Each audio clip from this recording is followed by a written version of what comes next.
소프트웨어가 모든 것을 이제 잠식하고 있는데 다음은 자동차다. 지금이라도 테슬라를 사야 돼? 그쵸. 이제 아이폰 같은 경우에도 그 디바이스를 통해서 발생하는 부가 매출이 지금처럼 그렇게 크진 않아요. 자동차 산업에서도 그러한 현상들이 나타날 것으로 예상을 하고 있고, 네. 그게 아까 이제 테슬라의 FS나 오토파일럿이나 모빌리티에 투자하라 저자이시자 이베스트 자동차 업종 담당하고 있는 유지용 연구원입니다. 그런 기사도 얼마 전에 봤어요. 소프트웨어가 모든 것을 이제 잠식하고 있는데 다음은 자동차다. 그렇죠. 휴대폰의 케이스를 한번 생각해보면은 닮은 점들이 많은 것 같아요. 일단은 네. 소비자가 구매를 하는 이제 하나의 디바이스 형태고, 여기서 많은 것들이 나타날 수 있고, 추가적으로 이제 지출을 하게 되는 그런 것들이 많아지게 되는데, 기본적으로 소프트웨어 성능이 굉장히 좋아지게 되면 인포테인먼트라든지 네. 커넥티드카라든지 아니면 나아가서 자동차 본연의 역할 중에서 가장 중요한 이동의 기능이죠. 가장 중요한 부분 자율주행이라고 이제 볼 수가 있는 건데, 네네.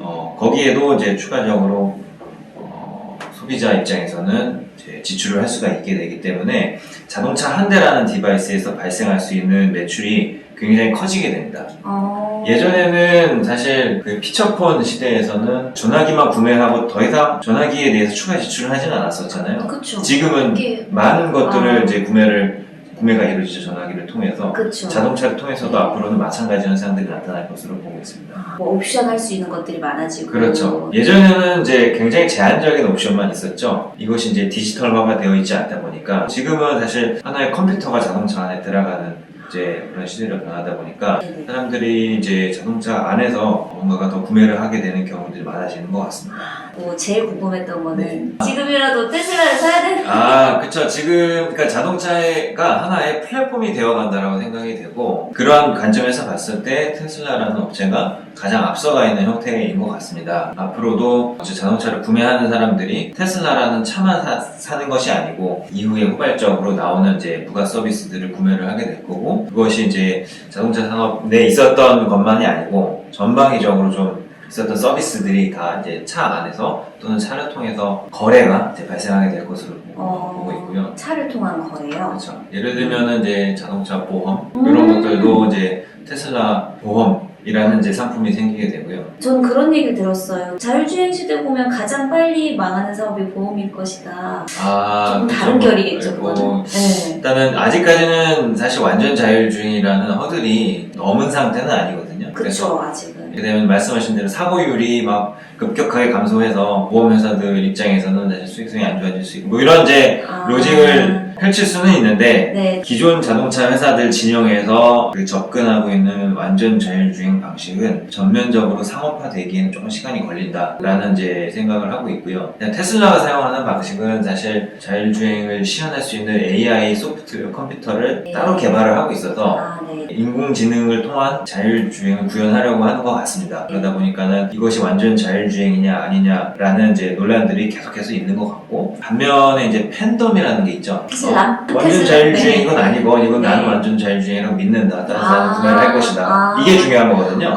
네. 네, 그런 관점에서 봤을 때는 이미 이제 반자율주행이라고 FSD라는 이제 그 소프트웨어를 판매를 따로 합니다. 네. 만불이에요. 그래서 네. 이것을 따로 구매를 하는 비율이 55% 정도 됩니다, 지금. 벌써요? 차 외에도요. 네. 그러다 보니까는 이제 테슬라 입장에서는 자동차를 제조해서 판매를 함으로써 발생한 수익뿐만이 아니고 소프트웨어를, 그거는 완전히 마진이 다르거든요. 공장을 만든 게 아니고 마진이 훨씬 더 높죠. 그래서 이것도 그 수익 인식이 이제 시작되고 있는 단계다 보니까 네. 저희가 통상적으로 말하는 이제 재무 실적, 매출 영업이익 단기 순이익이 예상하는 것보다 훨씬 더 빠르게 올라올 수 있는 잠재력을 가진 현재로선 유일한 업체죠. 지금 뭐 고점이다 거품이다 하지만 더 오를 수 있다는. 그쵸. 판매량이 커지면서 거기서 또 유발될 테니까 업사이드가 단순 판매량 플러스 이제 추가적인 것들이 있다라고 이제 보고 있고요. 주식시장에서는 이런 것을 단순히 이제 수익이 올라가는 것만큼 기업 가치가 올라가는 것보다 좀 더 밸류에이션 프리미엄을 주려는 경향들이 있습니다. 그런 것들이 이제 현실화될 것으로 판단을 하고 있습니다. 그래서 얼마나 갖고 계세요? 모빌리티 혁명. 왜 모빌리티에 투자하라? 너무 여기가 격변하고 있었어요. 네, 그렇죠. 기존에는 이제 이 산업을 바라보던 시각이 자동차 산업인데, 애초에는. 네. 예, 그래서 연간으로 이제 9천만 대 정도 네, 판매가 되는 이제 네. 산업이고요. 네. 또 여기 코로나 전이었고 지금 작년에는 이제 7천만 대 좀 내려오기는 했는데 네. 올해는 조금 다시 올라갈 거고요. 이것을 이제 매출로 인식을 해보면은 3천조 원 정도 됩니다. 그 정도구나. 전 세계적으로 봤을 때 한 5대 산업 정도 안에 들어가요. 문제는 이제 이 산업에 투자를 할 거면 이 산업이 이제 얼마나 큰지가 중요할 수도 있겠지만 성장하느냐가 중요한 그렇죠. 거잖아요. 앞으로, 네. 기존 자동차의 메커니즘으로 봤을 때는 성장은 사실 하진 않아요. 판매라는 게 뭐냐면은 사람들이 자동차를 많이 사야 되는 건데 자동차를 제일 많이 사는 구간은 경제가 급격하게 발달하는 구간이죠. 네. 신흥국 이런 데들이 이제 한 가구당 잘 살게 되면서 자동차를 한 대씩은 보유하게 되는 네. 그런 현상들이 나타나면서 차량 이제 수요가 굉장히 급격하게 증가를 하는데 그러한 현상은 뭐 전 세계적으로 영향을 미치려면은 미국, 중국, 유럽 정도만 유효합니다. 이러한 현상이 이제 모터라이제이션이라고 하는데 이 모터라이제이션이 아무리 많이 일어나도 전 세계 8천만 대, 9천만 대라는 큰 파이에는 영향을 주지 않아요, 사실. 그래서 미국, 유럽, 중국인데 미국이랑 유럽은 사실 그 모터라이제이션이 끝났습니다, 애초에. 이미 가진 사람들 선진국. 다 가졌고. 예. 네. 근데 그 다음으로 인구가 많은 지역이 이제 중국인데 중국도 사실 2012년 정도에 많이 반영이 됐어요. 그러다 보니까는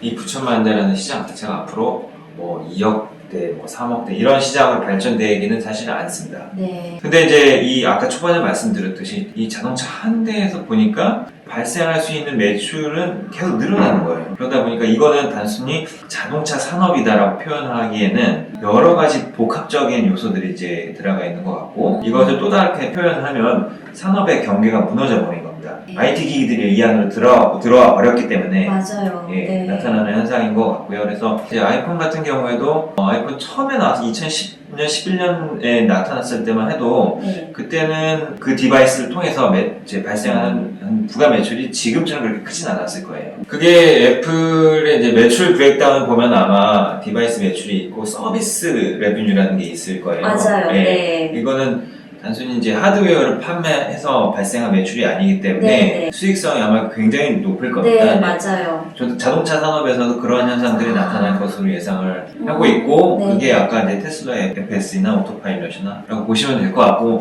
기존의 자동차 메이커들도 사실 이것을 하고 있어요. 하지만 이제 현대차 이런 데. 예, 여기서 이제 옵션 판매를 옵션율을 높이고 있죠. 수익성을 역시 차량 한 대만 팔아도 기존 대비해서 더 마진을 많이 남기는 그런 현상들이 나타나고 있고 사람들이 지금 이제 코로나로 인해서 집에만 있다고 하긴 하지만 사실 IT 기기에 대한 인식이 소프트웨어에 대한 인식이 굉장히 높아진 것 같거든요. 이 옵션의 채택을 함에 있어서도 굉장히 적극적인 그런 현상들이 나타나고 있고 특히 뭐 차량 구매에 대한 인식이 기존보다 굉장히 좀 급해진 부분들도 있어요. 사실 차량을 더 사야겠다라는 인식들이 이제 아무래도 약간 개인의 소유 그렇죠. 그런 걸로요. 예, 네. 코로나가 이제 생기다 보니까 이제 네. 차량에 대한 이제 그 니즈 자체가 좀 더 많아진 것 같아요. 차량에서 보내는 시간이 많아졌고 네, 네. 개인의 시간이 좀 더 많아지고 그런 그렇죠. 현상들이 네. 나타난 것 같고요. 그러다 보니까 대중교통보다는 그렇죠. 네. 예, 그러다 보니까 가운데 부분 있죠. 운전석이랑 이제 조수석이랑 있고 가운데 있는 부분 센터 페이시아라고 하거든요. 네. 예, 거기에 이제 기본적으로 대형 스크린이 탑재가 되는 거고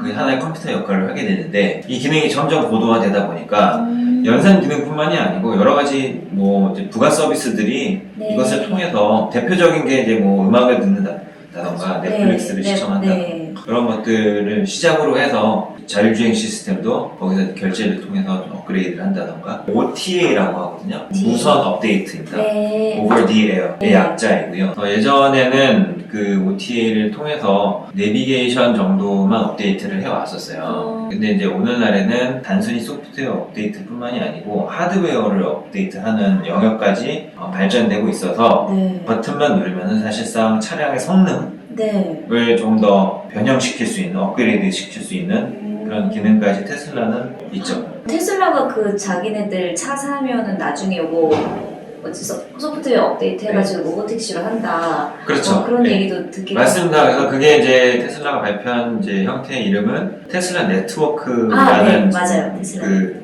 서비스이고요. 사실 2019년에 발표를 한 거예요. 상당히 센세이션을 했었고 네. 2020년 작년에는 또 배터리 데이를 하면서 사실 대중의 관심은 이제 테슬라의 배터리에 좀 많이 쏠린 상황이기는 한데 기본적으로는 이제 테슬라는 로보택시를 이제 언급을 해왔었고 이것을 구현하려면은 완전 자율주행 가깝게 성능이 업그레이드가 되어야 되는데 이거 한다고 해서 차를 바꾸는 게 아니죠. 하드웨어 이건 되게 놀랍네요. 그러면 차 생산량도 이제 뭐 많이 영향이 갈 거고. 그렇죠. 차를 추가로 구매하지 않아도 되는 현상도 나타날 수 있는 네, 거거든요. 네. 그래서 이제 기존 메이커들은 사실 테슬라의 방식을 따라하지 않게 되면 위협적인 현상이 나타날 수도 있는 거죠. 그래서 이 OTA라는 기능이 네. 이제 굉장히 앞으로는 중요도가 높아질 것으로 예상을 하고 있고 네. 카메이커들 입장에서 기존의 카메이커들 입장에서는 단순히 양적 생산에만 포커스를 두기는 어려워질 수도 있을 네. 것으로 보고 있습니다. 근데 이제 모빌리티는 자동차보다 사실 훨씬 큰 개념인 네. 거잖아요. 모빌리티의 범위나 기능 어디까지 보면 돼요? 기능이 가장 스포트라이트를 받는 게 자동차 산업 안에서는 이제 일단은 이제 전기차에다가만 가장 투자를 많이 합니다. 사실 이러한 기능들이 전기차에만 또 따로 이제 들어가는 네. 자율주행 시스템이 좀 더 강조가 되고 있는 것 같고요. 네. 그 다음에 이 자동차라는 범주를 조금 더 벗어나게 되면은 일단은 최근에 가장 주목받고 있는 거는 이제 차량 공유 시스템. 어떻게 보면은 이제 테슬라의 이제 로보택시 사업이랑 네. 유사한 개념인 거죠. 대표적으로 이제 우버랑 네. 드리프트가 있고 특히 이 외에는 유의미한 후발주자가 사실 나타나지 않고 있기 때문에 이 두 개 업체가 당분간 꽤 의미 있는 시장 점유율을 이제 가져가게 될 것으로 보고 있고요. 모빌리티는 이제 이동이잖아요. 사람들이 이제 이동에 대한 이제 니즈가 가장 이제 대두가 되는 거는 일단 차가 막혀요. 그래서 네. 다른 거 더 편한 걸 원해요. 그러다 보니까는 이제 지하철로도 가게 되고 대중교통도 이용하게 되고 그러는 건데 사실 대중교통에 대한 선호도는 사실 조금씩 떨어지고 있는 것 같고 최근에는 이걸 해결할 수 있는 게 사실 그러면 육로에는 없는 거예요. 아, 더 이상. 네. 그리고 대도시 같은 경우에는 지하철을 뚫는 비용 자체가 앞으로 너무 커졌습니다. 뉴욕에서도 보면은 한 정거장 뚫는데 수조원 단위가 이제 들어가게 되는 거고 비용 너무 많이. 네, 이것을 이제 시에서 예산을 충당하기에는 이미 너무 이제 넘어가 버렸고 그러다 보니까는 그러면 남는 건 사실 하늘밖에 없는 거예요. 아, 근데 하늘을 이제 접근을 하려 보면은 여러 가지 장애물들이 있기는 하지만 하드웨어적으로 가장 장애물이 있는 거는 기본적으로 지금 떠다니는 비행체들은 다 내연기관입니다. 내연기관이라는 게 이산화탄소를 배출을 해서 네. 환경 오염에 네. 이제 포함이 되는 네. 것들이라고 보시면 되고요. 계속 규제를 받게 돼요. 자동차 산업도 전기차가 나타나게 된 것도 엔진에서 나오는 이제 그런 이산화탄소 배출량을 줄여야지 되는 건데 사실 그게 자동차에만 국한되는 게 아니죠. 항공산업도 이제 포함이 되는 거고 그러다 보니까 아무래도 추구를 하게 되는 거는 이제 와서 제트 엔진은 난 항공산업에 들어가겠다라는 게 아니잖아요. 퍼스널 모빌리티가 추구가 되다 보니까 수직 이착륙이 필요해요. 이거는 사실 기존 항공산업과는 조금 다르고 항공산업에서도 이게 있었어요. 헬리콥터예요.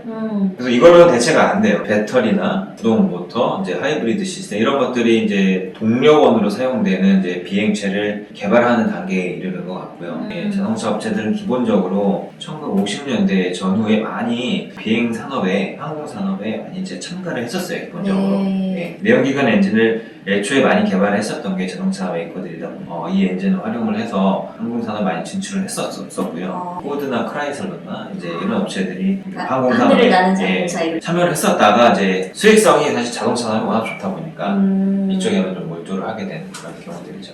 CES에서 봤어요. 뭐 이렇게 하늘 나는 거 이렇게 약간 가상해서 만들면서. 몇 년도 CES가 중요합니다. 올해 CES. 그건 이제 GM일 겁니다. 아, GM이구나. GM이고 현대차는 작년에 이제 발표를 했었고